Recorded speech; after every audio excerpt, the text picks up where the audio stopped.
الحمد لله الحمد لله وسلام على عباده الذين اصطفى ربي أعوذ بك من حمزات الشياطين وأعوذ بك ربي أن يحضرون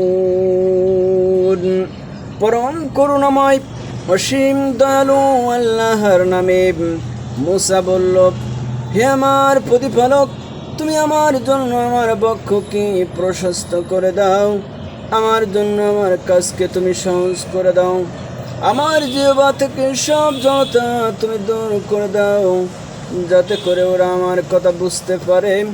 আমার আপনজনদের মধ্য থেকে একজনকে আমার সাহায্যকারী বানাও। হারুন হচ্ছে আমার ভাই, তাকেই বরং তুমি আমার সহযোগী বানিয়ে দাও। তার দ্বারা তুমি আমার শক্তি বৃদ্ধি করো, তাকে আমার কাদের অংশীদার বানিয়ে দাও, যাতে করে আমরা তোমার অনেক পবিত্রতা ও মহিমা ঘোষণা করতে পারি, তোমাকে বেশি বেশি স্মরণ করতে পারি। নিশ্চয় তুমি আমাদের কার্যক্রমের সম্যক দ্রষ্টা। আল্লাহ তাআলা বললেন, হে মূসা, তুমি যা কিছু চেয়েছো তা সবই তোমাকে দেওয়া হলো।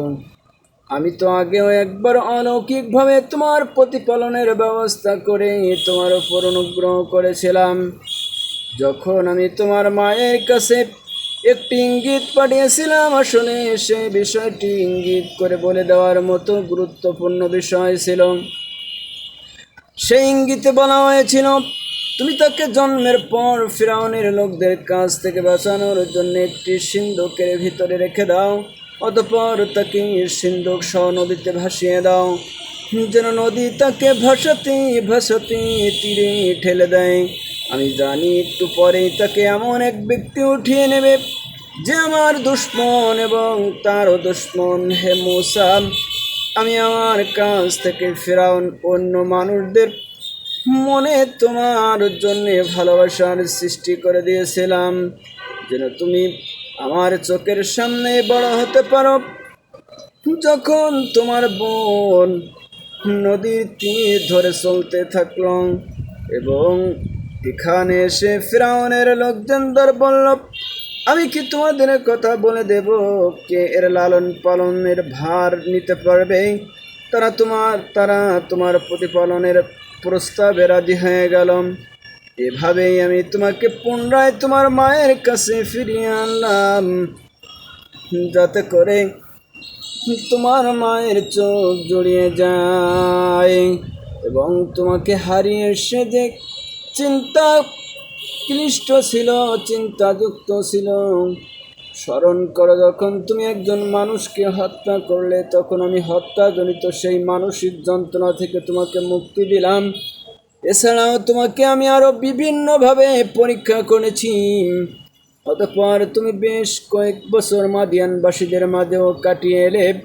এরপর হে মূসা, আল্লাহ নির্ধারিত সময়ে তুমি আজ এখানে এসে উপস্থিত হলে। আমি দীর্ঘ পরীক্ষা দ্বারা তোমাকে আমার নিজের কাজের জন্য প্রস্তুত করেছি। আমার নিদর্শন সমূহ নিয়ে তুমিও তোমার ভাই ফিরআউনের কাছে যাও। কখনো আমার স্মরণের মাঝে শৈথল্য প্রদর্শন করো না। তোমরা দুইজন অবিলম্বে ফিরআউনের কাছে চলে যাও, কেননা সে মারাত্মকভাবে সীমা লঙ্ঘন করেছে। তোমরা তার সাথে নম্রভাবে কথা বলবে, হতে পারে সে তোমাদের উপদেশ গ্রহণ করবে, অথবা সে আমাকে ভয় করবে। তারা উভয়ে বলল, হে আমাদের প্রতিপালক, আমরা ভয় করছি সে আমাদের ওপর বাড়াবাড়ি করবে, কিংবা সে আরও বেশি সীমা লঙ্ঘন করে বসবে। আল্লাহ তাআলা বললেন, তোমরা ভয় করো না, আমি তো তোমাদের সঙ্গেই আছি। আমি সব কিছু শুনি, সব কিছু দেখি। তোমরা উভয়ই তার কাছে যাও এবং তাকে বলো, আমরা তোমার মালিকের পাঠানো দুইজন রসূল, অতএব এই নিপীড়িত বনি ইসরাইল লোকদের আমাদের সাথে যেতে দাও। তুমি তাদের আর কষ্ট দিও না। আমরা তোমার কাছে তোমার মালিকের কাছ থেকে নবুওতের নিদর্শন নিয়ে এসেছি। যারা এই হিদায়াতের অনুসরণ করবে তাদের জন্য রয়েছে অনাবিল শান্তি। আমাদের ওপর এই মর্মে ওহী অবতীর্ণ করা হয়েছে। যে ব্যক্তি আল্লাহ তাআলাকে অস্বীকার করবে এবং যে ব্যক্তি তা থেকে মুখ ফিরিয়ে নেবে তার উপর আল্লাহর আযাব অবতীর্ণ হবে।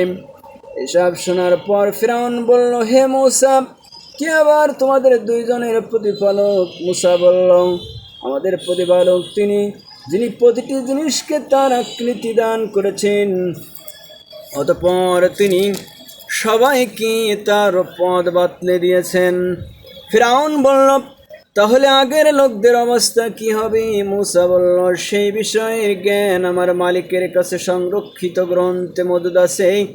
আমার প্রতিপালক কখনো ভুল পথে যান না, না কারোর কথা তিনি ভুলে যান। তিনি এমন এক সত্তা যিনি তোমাদের জন্য জমিনকে বিছানা বানিয়ে দিয়েছেন, এতে তোমাদের চলার জন্য বহু ধরনের পথ ঘাটের ব্যবস্থা করে দিয়েছেন। তিনি আকাশ থেকে বৃষ্টির পানি বর্ষণ করেন, অতঃপর তা দিয়ে আমি জমিন থেকে বিভিন্ন ধরনের উদ্ভিদ বের করে আনি, তা তোমরা নিজেরা খাও এবং জমিনে তোমাদের পশুদের চরাও। অবশ্যই এর মাঝে বিবেক সম্পন্ন মানুষদের জন্য শিক্ষার অনেক নিদর্শন রয়েছে।